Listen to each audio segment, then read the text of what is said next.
میری دنیا میں ایک دفعہ پھر سے ویلکم بیک. آپ کو اپنا حشر کیسا لگتا ہے؟ اوہ گرمی سے تو میری مت ماری گئی ہے, لفظ بھی الٹ پلٹ ہو رہے ہیں. گرمی نے تو حشر ہی بگاڑ دیا ہے. خیر, میں نے پوچھنا تھا کہ آپ کو اپنا شہر کیسا لگتا ہے؟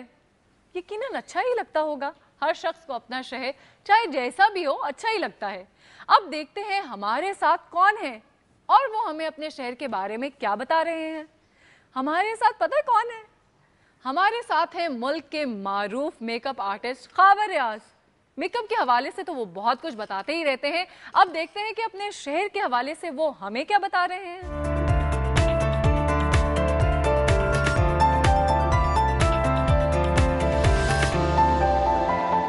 میری پیدائش جو ہے وہ بیسکلی سعودی عرب کی ہے, جدہ کی, اور میرا بچپن زیادہ تر وہیں پہ گزرا.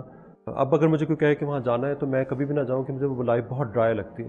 لیکن ہم لوگ بچپن میں وہیں پہ گلی محلوں میں کھیلتے رہتے تھے اور میں بہت زیادہ شرارتی تھا. مجھے ڈرائنگ سے بہت زیادہ انٹرسٹ تھا. میں ڈرائنگ بہت زیادہ کرتا, دیواریں گھر کی ساری خراب کر دیتا تھا اور چیزوں کو توڑنے پھوڑنے کا بہت شوق تھا. 5ویں تک میں نے آئی تھنک جدہ میں پڑھا ہے, ایمبیسی اسکول میں. اس کے بعد میری چونکہ والدہ بیمار ہو گئی تھی تو ان کے ساتھ میں ملتان آ گیا. وہاں کچھ عرصہ ایک عام سے اسکول میں پڑھا, لیکن وہ اسکول تو عام تھا لیکن جو بچپن کی ایجوکیشن تھی وہ ساتھ ساتھ کام آ رہی تھی. پھر میرے والد نے مجھے لنڈن بھی بھیجا اور میں چونکہ پڑھنا نہیں چاہتا تھا کیونکہ میں اسکول میں نہیں جانا چاہ رہا تھا تو مجھے پھر واپس آنا بلا لیا گیا. میں اپنی طرز کا ایک انوکھا بچہ تھا فیملی میں, جسے کہتے ہیں نا کہ پرابلم چائلڈ, جو کسی کو سمجھ نہیں آتا. پھر وہی کہتے ہیں کہ پرابلم چائلڈ جا کے پرابلم سالور بن جاتا ہے. کچھ بچے ہوتے ہیں جو اسکولوں میں نہیں پڑھنا چاہتے, جو کالجز میں نہیں جانا چاہتے, یا وہ سسٹم کے لیے بنے نہیں ہوتے. وہ شاید ان کا دماغ ٹیکنیکل ہوتا ہے اور اگر پیرنٹ کو سمجھ آ جائے تو وہی بچہ پھر آگے جا کے اپنی فیلڈ میں ایک آئنسٹائن بن جاتا ہے. جیسے لاہور کا دماغ میں نقشہ آتا تھا تو فوراً ایک خواب میں ایک چیز آتی تھی کہ وہاں پر وہ لمبے پتلے پتلے جو بلڈنگز بنی ہوئی ہیں جو پارٹیشن سے پہلے کی ہیں, اور وہاں پر بسنت ہو رہی ہوگی اور لوگ جو ہیں وہاں پر جگہ جگہ کھانے کے ٹھیلے لگے ہوں گے, بازار سجے ہوں گے, اور وہاں پر ایک پورا کلرفل سی ایک لائف آپ کے سامنے آ جاتی تھی. میں نے جو چیز نوٹ کی ہے وہ یہ کہ جو لاہور کے لوگ ہیں وہ ابھی بھی لگتا ہے ایسے کہ جیسے مغل ایرا میں رہتے ہیں, کہ وہ ہر چیز for the sake of entertainment کرتے ہیں. مطلب ان کے لیے صرف کھانا پینا اور اچھا پہننا ہی شغل بن کے رہ گیا. اور یہاں کی جو کلچرل ایکٹیویٹیز تھیں اس دور میں وہ مجھے بہت یاد آتی ہیں. مثلاً یہ کہ وہاں جب ہم بچپن میں یہاں آتے تھے تو پتہ چلتا تھا کہ جی مختلف اسکولوں میں وہ عید میلاد النبی کا جب دن آتا تھا تو بچے جو ہیں وہ پہاڑیاں بناتے تھے اور پورا جو شہر ہے وہ روشنی سے سج جاتا تھا. اب ہمیں یہ چیزیں نظر نہیں آتی. یہاں کی جو اسٹریٹ لائف ہے, جو انٹیریئر سٹی کی لائف تھی اس وقت, اب تو خیر بدل گئی ہے, وہ عجیب و غریب تھی. مطلب لوگ اتنے کھانے پینے کی تیاری ایسے کرتے تھے جیسے کوئی بہت بڑا فنکشن ہونے جا رہا ہے. مطلب صبح اٹھتے ہی ان کے دماغ میں یہ ہوتا تھا کہ بس پائے کھانے اور دہی کے کٹورے آنے اور ساتھ دودھ انہوں نے پینے. اس وقت چائے کا شاید اتنا رواج نہیں تھا. اور جو سب سے امپورٹنٹ بات ہے یہاں پہ میکلوڈ روڈ پہ جو میں گزرتے ہوئے جو دیکھتا تھا, ایک پورا سینما کی جو اسٹریٹ تھی وہ مجھے بہت فیسینیٹ کرتی تھی. اس پہ جو ہورڈنگ لگے ہوتے تھے, پھر جو ٹانگے چل رہے تھے, اس کے ساتھ جو فلموں کی جو ایک انہوں نے اشتہار بازی کی ہوتی تھی, وہ ایک واکنگ ٹاکنگ ایڈورٹیزمنٹ ہوتی تھی. وہ چیزیں مجھے ابھی تک یاد ہیں. اور پھر پورا رائل پارک مجھے نظر آتا ہے. ایک ٹائم ایسا ہے جب میرے پیرنٹس مجھ سے مایوس ہو گئے کہ اب یہ پڑھے گا نہیں, اور انہوں نے مجھے میرے حال پہ چھوڑ دیا. جب مجھے میرے حال پہ چھوڑا تو پھر اس کے بعد مجھے اپنا مستقبل نظر آیا. جب مجھے چاروں طرف سے میرے دروازے بند ہوئے اور مجھے پتہ لگا کہ میں اب مطلب فیملی بھی مجھے ایکسیپٹ نہیں کر رہی اور میرا امپریشن بھی خراب پڑ گیا, کیونکہ میری جو میں کافی دفعہ فیل بھی ہو چکا ہوں. مطلب میٹرک کے بعد تو کچھ سمجھ نہیں آتا کرنا ہے کیا. اس کے بعد تو میں فیل اور 6 دفعہ فیل ہو گیا. پھر میں نے ایک دن ڈیسائیڈ کر لیا کہ بس بہت ہو گیا. اب میں دیکھتا ہوں, پھر میں بالکل ایک آرکیولوجسٹ کی طرح یا ایک ایڈونچر پرسن کی طرح اپنے آپ کو ایکسپلور کرنے نکل گیا.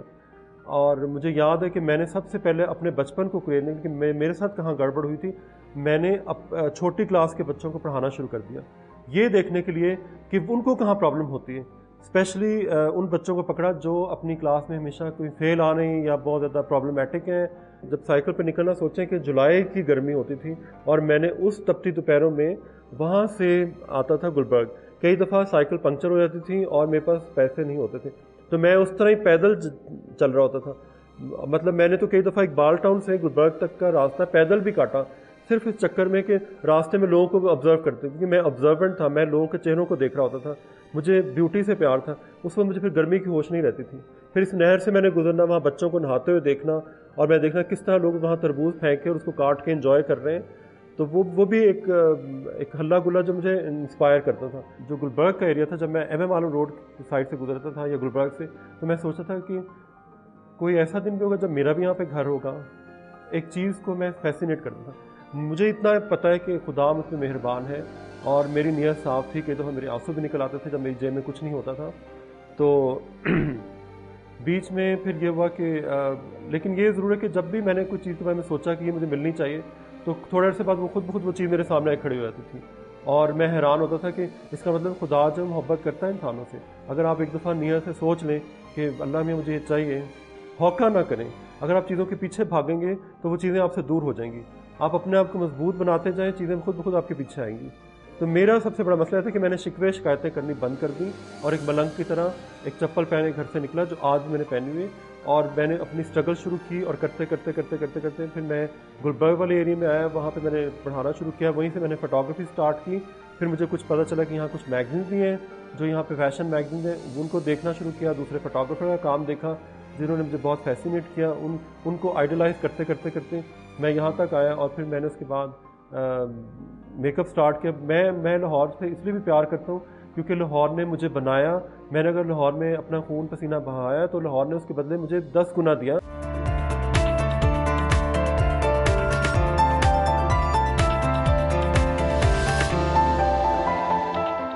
پنڈی بھٹیاں ضلع گوجرانوالا کا ایک قصبہ ہے. یہ شیخوپورہ جھنگ اور فیصل آباد کے مابین لاہور سرگودا روڈ پر واقع ہے.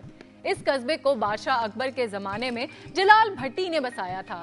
جلال بھٹی کے نام کی نسبت سے اس کا نام پنڈ بھٹیاں رکھا گیا.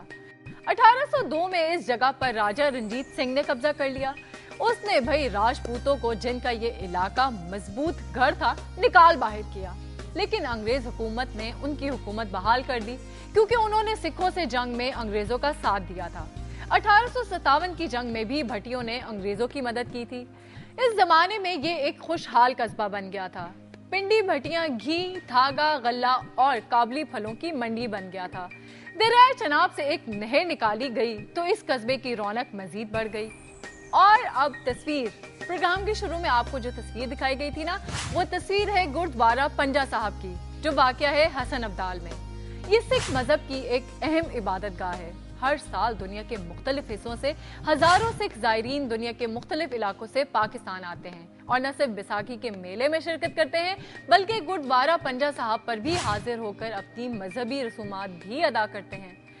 ہے نا دلچسپ؟ اور اب پروگرام کا وقت ختم ہو گیا ہے، لیکن میں جلدی سے آپ کو بتا دوں کہ اس پروگرام کے حوالے سے آپ کو بھی جو بھی تصویر ملے آپ اس پروگرام میں ہمیں بھیج سکتے ہیں، اور پروگرام کے حوالے سے ہمیں اپنے فیڈ بیک سے آگاہ کر سکتے ہیں. رائے دینے کے لیے خط لکھ دیں، ای میل کر دیں، یا پھر موبائل پہ میسج کر دیں، یا پھر فیس بک پہ آ جائیں. بھائی کھلی آپشنز ہیں جناب. اس کے ساتھ ہی اپنی میزبان کو اجازت دیں. کل پھر حاضر ہوں گے دنیا کے نئے رنگوں کے ساتھ. تب تک کے لیے اللہ حافظ.